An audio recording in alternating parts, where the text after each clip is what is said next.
근데 그거는 다 영국이었어요. 쇼 있죠. 노동자 생각하고 있다고 얘기했지만은 이제 와서 그거는 얘기도 못합니다. 근데 실제로 노동자와 관심이 없었지만은 대단한 효과가 있었어요. 그분이 자, 저는 우리 임마누엘 채널 방송의 진행을 맡고 있는 허재현 기자라고 합니다. 아시아 인스티튜트 이사장 하고 있는 이마누엘 파스트라이스입니다. 교수님, 지난번에 이제 자기 소개 위주로 좀 하느라고 구체적인 토픽을 갖고 이야기하지는 않았어요. 네. 오늘은 좀 하시고 싶은 이야기가 있다고요. 미국 사람으로서 한국에 지난 12년 살면서 한국인들은 미국에 대한 트럼프 대통령에 대한 이해에 대해서 조금 얘기하겠습니다. 아, 트럼프 대통령에서 특히 한국인 하는 말 듣고 나서 불가사의 있어요. 한국 사람들이 트럼프에 대해 생각하는 게 불가사의하다. 저한테는 불가사의입니다. 그러니까 이해하기 힘들고. 트럼프 대통령 하면 늘 신문이 사용하는 이미지가 하나 있어요. 뭔지 아세요? 이렇게 하는 게 하나 있거든요. 제가 제대로 표현했나? 그래 맞아요. 뭐 이렇게 재밌는 대통령이 다 있나? 너이 뭐예요? 코미디언이었어요? 그렇게 볼 수 있죠. 제가 근데 이런 얘기하면 사람들 되게 무식한 기자로 알고 있습니다. 원래 굉장히 유명한 사업가이고 알고 있는데 여러분을 대신에 제가 질문을 대신 해드린 겁니다. 혹시 오해하지 마시고요. 트럼프의 경우는 정치나 행정의 경우 하나도 없고 그냥 유명한 사람으로서 나는 출마했어요. 미국의 여러 가지 문제점, 몇 가지만 문제점에 대해서는 솔직하게 얘기했으니까 인기 좀 있었고. 원래 좀 그런 방송 프로그램이나 이런 데 그건 잘합니다. 나와서 그는 가장 잘해요. 일단은 행정이나 정치 전혀 모르고 그냥 멋있게 재밌게 그런 개그만 들어가는 건 잘합니다.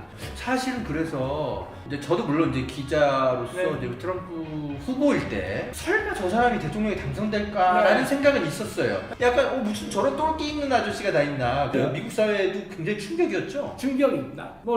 양면한 데 있죠. 민주당은 그만큼 능력도 없고 수동적이 있었고 트럼프는 민주당이나 언급도 못하는 것을 언급했어요. 예를 들면은 자유무역 때문에 많은 공장이 그렇게 해외로 가버리고 사람들 일자리 없어졌다. 그는 민주당은 원래 노동자에 관심이 많다고 얘기하면서 자유무역에 대해서 언급도 하지 않고 문제점을 얘기하죠. 근데 트럼프는 그런 얘기 했으니까 많은 사람이 이 사람 믿을 수 있다고 생각했죠. 근데 그거는 다 영국이었어요. 쇼 있죠. 실제로는 할 생각도 없었고 지금도 마찬가지 쇼만 하고 있어요. 이제 이야기 쉽게 정리하면 트럼프가 당선된 이유는 미국의 민주당이 능력이 없어 보였고 그 와중에 능력은 없지만 쇼맨십이 강한 어떤 독특한 후보가 퍽 하고 튀어나왔는데 그게 미국인들의 눈길을 사로잡아서 당선된 걸로 그렇게 분석하신다. 무역 적자 심하잖아요, 미국. 그 문제는 언급했어요. 그래서 민주당은 원래는 30년대에는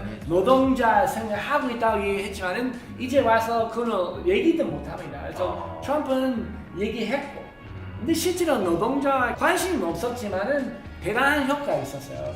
그분이 이렇게 방송하면서 그 노하우가 있어요. 상황 파악하고 빨리 사람의 인기 이끌을 수 있는 노하우는 대단히 뛰어납니다. 그래서 끝나고 쇼맨십 때문에 트럼프 대통령이 당선이 됐는데 그럼 미국 사람들은 지금 약간 후회하나요? 어때요? 후회하는 사람은 많죠. 민주당은 제대로 반대할 능력이 없어요. 할 수도 없고. 한국의 민주당도 문제가 많은데 미국의 민주당은 또 심각하죠. 저희가 이제 트럼프 이야기를 이제 굳이 이 시점에 왜 하냐면 미국 대선 시즌도 아닌데 트럼프가 어떻게 정치를 하느냐에 따라서 한반도의 운명이 좌지우지될 지금 요즘 시점이잖아요. 트럼프 대통령은 어떤 사람인가를 한국 사람들이 좀 제대로 알 필요가 있어요. 그래서 저희가 이제 지금 이 시점에 이제 트럼프 대통령에 대해서 이야기를 하고 있는데 그렇다면 교수님의 이제 설명대로라면 지금 한반도의 운명을 우리가 트럼프에 맡겼을 때 전망이 좀 이렇게 어두운 거 아닙니까? 이거 어떻게 해요? 어떻게 봐야 돼요? 상당히 위험하죠. 한반도 정책 한 5분 이상 얘기한다면 두려워요. 김정은하고 도널드 트럼프 하는 약간 개그맨처럼 우리처럼 하고 있어요. 쇼처럼 하고 있어요. 기본적인 문제, 핵무기 전쟁의 위험, 평화로운 미래에 대해서 적극적으로 전혀 준비하지 않습니다. 미국의 전반적인 평가가 그렇습니다. 아 그럼요. 네, 그러니까 보수파 안에서 그렇게 보는 사람 많고 한반도의 운명이 아무튼 그렇게 정치 쇼처럼 그렇게 다뤄질 사안은 아니잖아요. 다만은 트럼프 정권의 새로운 방향에 정하는 우리 다 이용하면은 좋은 기회 될 수 있어요. 저도 그런 생각은 들어요. 네. 그러니까 트럼프를 어떻게 보면 좀 잘 이용할 필요도 있는 것 같아요. 그럼요. 이 사람은 사실 사업가잖아요. 비즈니스맨. 네, 네. 자기가 원하는 거는 어떻게든 쟁취하려는 어떤 수완은 되게 화려한 사람인 것 같아. 네. 이 사람이 원하는 게 그럼 뭐냐? 이 사람이 남북 통일을 원하냐? 사실 그건 그 사람에게 관심사는 아니잖아. 그렇기 때문에 큰 기대하지 말아야 된다. 이렇게 충고하시는 거예요. 결국은 한국 사람이 노력해야죠. 제3자한테 위탁할 수 없고 아마 그 핵심이죠. 말씀 네. 좀 이해가 되는 측면이 있는 게 문재인 정부가 이제 대북 정책이나 이런 거에 대해서 정부의 기조를 설명할 때 한반도 운전자로 네, 를 네. 내세웠거든요. 한반도 문제 우리가 운전해서 그렇게 우리가 해야죠. 직접 해결하자. 그게 한반도 문제를 정말 제대로 잘 해결할 수 있는 문제라고 미국인이 보기에도 그렇게 분석하신다는 거고. 뭐 저는 한국의 전략이나 외교 안보 보면은 역사 오래 했어요. 재치원부터 시작해서 위대한 네. 그런 전략자 있었어요. 네. 해외에는 그런 전문가 말을 필요서 하는 것보다는 원래 있었던 한국의 전통은 그 안에서 저 새로운 방향이나 잡으면은 야, 그 훨씬 효과있어요. 여러분 우리 네. 한국의 외교술이 사실 과거의 전통들이 있지 않습니까? 그거를 지금 미국인이 먼저 발견하셨다는 게 그래도 한반도 문제 잘 해결하면 트럼프 입장에서는 네. 미국 사회에서 굉장히 좋은 평가 받을 거고 그럼 재선하는 데도 유리하니까 한반도 문제에 굉장히 신경 잘 써주지 않을까 기대도 좀 하거든요.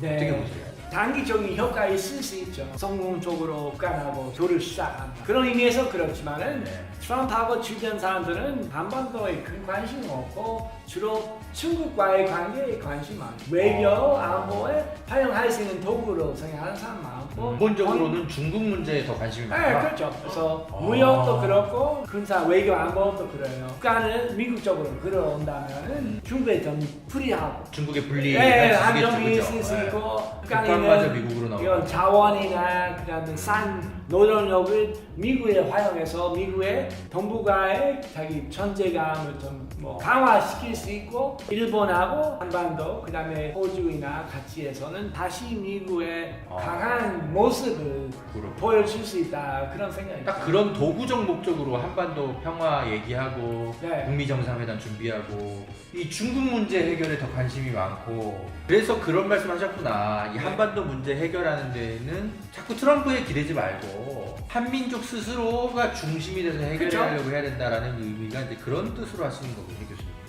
사실 뭐 아시는 분들은 아시겠지만 한국 전쟁이 만약에 다시 발발하면 그때 이제 군사 작전권이 네. 군사 어떻게 배치하고 뭐 핵무기를 뭐 쏘네 마네 이런 결정을 미국 대통령이 하게 돼 있거든요. 근데 한국에서는 아직도 많은 사람들이 그건 당연하다고 생각하고 있어요. 네. 사실은 네. 미국 없이 어떻게 우리가 전쟁을 해 그렇게 생각하는 사람들 많거든요. 네. 그래서 그런 거 보면 조금 교수님 입장에서는 제 보기에는 많은 한국 사람들은 약간 향수 옛날에 있었던 미국의 금의 네. 속에 살고 있고 17세기에 네. 그런 한국하고 비슷해요. 비슷하고. 임시왜란 때는 예. 도와줬다는 명나라에 대해 예. 향사를 명나라가 기대고 망해가는데도 네. 명나라가 최고야. 끝까지 최고라 생각했습니다. 그러다 청나라가 들어서니까 네. 이게 웬일이야. 엄청 당황했잖아요. 근데 실제로는 임시왜란 때는 열심히 도와준 중국이 많지만은 그때는 한 50년 후에 그렇죠. 명나라 완전히 달라졌어요. 그렇죠. 근데 아. 한국의 그 주자학자 그 학자들이나 끝까지 그런 상황을 그렇죠. 인정 못했습니다. 그랬죠. 네. 지금 어떻게 보면 그 당시에 조선의 어떤 이제 오류가 네. 지금의 한국인들이 똑같이 반복하는 거 아닌가 우려를 하시는 거예요. 왜냐하면 좀 비슷하죠. 그래서 네. 좀 비슷하지. 현재 한국에서도 무슨 시골에는 그런 소원 가면은 여전히 명나라 마지막 황제 그런 연호를 쓰는 있어요. 뭐 무슨 사당이나 이런 데. 네, 그래서 명나라에 대한 향수 지금이라도 남아 있고 미국도 비슷한 게 있어요. 그렇군요. 그러니까 한국 언론도 그렇고 한국 지식인들도 그렇고 너무 이제 좀 자료가 업데이트가 안 되다 보니까 미국 정부와 행정부가 얼마나 전문가들이 많이 떠나가 버렸는지를 미처 캐치 못하고 있다. 그래서 지금의 한국의 언론과 지식인들이 전하는 트럼프 행정부의 능력이나 뭐 여러 가지 이제 방향들에 대해서 제대로 된 분석이 없다. 그런 얘기군요. 알겠습니다. 교수님 뭐 굉장히 재미있는 이야기 하면서 방송 시간이 훌쩍 지나가지고요. 저희 한국인 입장에서는 좀 당혹스럽긴 하지만 어쨌든 꼭 알아야 될 중요한 트럼프와 미국 사회 이야기였던 것 같습니다. 오늘 이야기는 여기까지 하고요. 교수님 뭐 끝으로 또 우리 늘 하는 퍼포먼스가 있죠? 구독과 네, 구독하고 좋아요. 감사합니다. 안녕.